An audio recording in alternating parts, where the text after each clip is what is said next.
Welcome to Star Punjab News. आज टोडा रायसिंह में अंबेडकर भवन में संविधान दिवस मनाया गया। कार्यक्रम का शुभारंभ अनिल जी भारत ने किया। इस कार्यक्रम में टोडा रायसिंह थाना प्रभारी दातार सिंह, एडवोकेट इस्लाम महमूद, भाजपा शहर मंडल अनिल जी भारद्वाज, पार्षद अमित वर्मा, नेहरू नवयुवक मंडल के सदस्य व राजकीय उच्च माध्यमिक विद्यालय टोडा रायसिंह के छात्र व छात्राएं कार्यक्रम में भाग लिया। आज टोडा रायसिंह 26 नवंबर को 2015 से हर साल पूरे भारत में संविधान दिवस मनाया जाता है। सभी ने अपने अपने विचार व्यक्त किए। भीमराव अम्बेडकर जी की जयंती जो 125वीं जयंती थी 2015 में, जिस दिन भारत सरकार ने ये संविधान दिवस मनाने का निश्चय किया था, जिसमें आज की दफा टोडा रायसिंह में संविधान दिवस नेहरू मंडल द्वारा आयोजन किया गया है, जिसमें समस्त मंचासीन अतिथिगण, दातार सिंह जी, कसरत टोडा रायसिंह के सभी वरिष्ठ नागरिकगण, कार्यभारियों, बहनों, एक आज ये बहुत अच्छा अनुभव हो रहा है कि टोडा रायसिंह में भी एक नेहरू मंडल का गठन होकर एक संविधान दिवस का एक आयोजन, महत्वपूर्ण आयोजन फर्स्ट में किया जा रहा है। बहुत सराहनीय कदम है। गुरु जी ने संविधान के संबंध में विस्तृत चर्चा कर दी, लेकिन मैं भी 2 शब्द आपके संविधान दिवस के बारे में निवेदन करूंगा। ये संविधान जो दिवस है, जो संविधान की जो स्थिति है, ये 1600 इसका एक मन स्थिति हो गई थी सन 1600 से ईस्वी से 1600 से 1765 तक एक काल आया, 5 काल थे।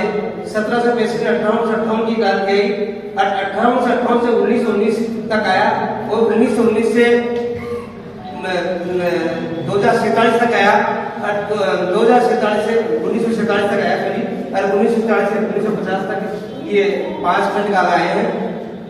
जो संविधान की जब देश आजाद हुआ, हमारे महापुरुषों ने जिस तरह से त्याग बलिदान किया, त्याग बलिदान करने के बाद में देश की व्यवस्था और आजादी दिलाने में जो महत्वपूर्ण योगदान महापुरुषों का था, किस तरह से देश को चलाए, एक सोच कायम हुई 1947 में। 1947 में जब सोच कायम हुई, जिसमें जवाहरलाल नेहरू जी, डॉक्टर भीमराव अम्बेडकर जी, सरदार वल्लभ भाई पटेल जी, राजेंद्र जी प्रसाद जी, बहुत से जो समता सेनानी थे, वो इस संविधान सभा के मेंबर थे। उन्होंने पूरे वर्ल्ड के संविधान का अध्ययन करके करता हूँ।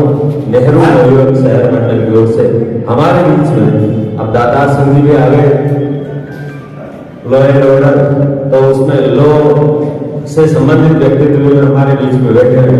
बार काउंसिल के, यहाँ के बार एसोसिएशन के पूर्व अध्यक्ष वर्तमान भी है।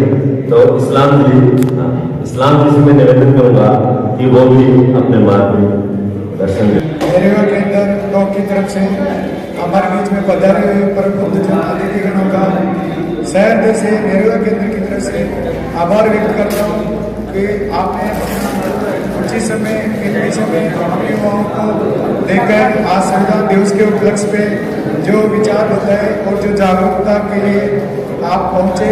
हम शहर से पूरा नेहरू केंद्र परिवार आपका सदैव आभारी रहेगा, और साथ ही हम नेहरू नवयुवक मंडल टोडा रायसिंह के अध्यक्ष भाई योगेंद्र जी, गृह सचिव अमित जी का भी शहर से आभार व्यक्त करते हैं कि इन्होंने आज हमारे टोडा रायसिंह शहर में ऐसा कार्यक्रम रखा।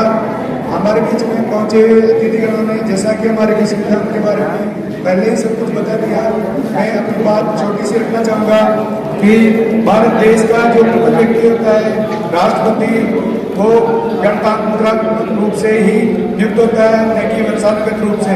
तो हम सभी भारतीयों का दायित्व है कि हम भारत को एक भारत श्रेष्ठ भारत के रूप में, इसको श्रेष्ठतम रूप जो विश्व गुरु वाला रूप है, इसे हम युवाओं को, हम भारतीयों की जिम्मेदारी है कि इसे उस शीर्ष मुकाम में पहुंचा सके। साथ ही जिस प्रकार हमें अपने मूल अधिकारों के बारे में जानकारी होनी चाहिए, जागरूकता होनी चाहिए, जाति, लिंग, वंश आदि के अनुसार हमें कभी भेदभाव नहीं करना। सभी भारतीयों में बंधुत्व की भावना रखते हुए सबको साथ लेके चलना है।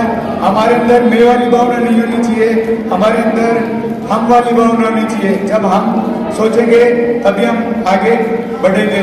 साथ ही हमें जिस प्रकार भारतीय संविधान ने मूल अधिकार दिए हैं, उसी प्रकार हमारे भी भारतीय संविधान ने हमारे को 11 मूल करते हुए भी दिए हैं।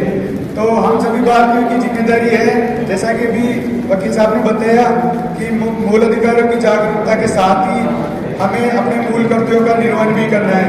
तो सभी 11 मूल कर्तव्यों को याद रखें और संविधान में समानता की भावना रखते हुए हमें इस देश को उन्नत बनाना है।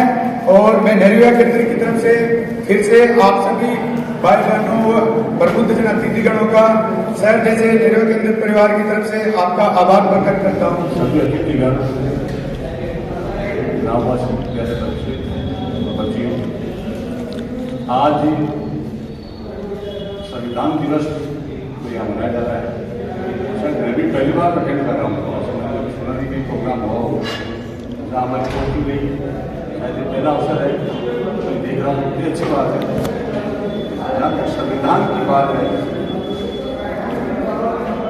भारत का संविधान विश्व का सबसे बड़ा संविधान है, आपको जानकारी है। और संविधान बड़ा होने के साथ साथ आपकी मौलिक अधिकार और मौलिक कर्तव्य इसमें नियत किए गए हैं, जिसमें आपके अधिकार की सुरक्षा और आपके जो मौलिक सिद्धांत या मौलिक कर्तव्य या मौलिक अधिकार हैं, उनका हनन होता है तो आप आपकी आवाज़ रख सकते हैं न्यायालय में। इसमें अलग अलग आपको दिए गए जिसमें आप प्रस्ताव रख सकते हैं।